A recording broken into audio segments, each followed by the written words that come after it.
मैं नरेंद्र दामोदर दास मोदी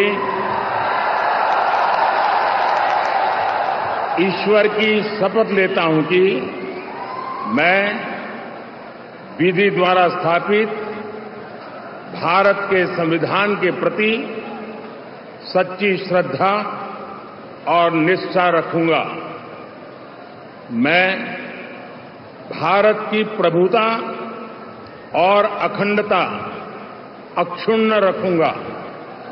मैं संघ के प्रधानमंत्री के रूप में अपने कर्तव्यों का श्रद्धापूर्वक और शुद्ध अंतःकरण से निर्वहन करूंगा तथा मैं भय या पक्षपात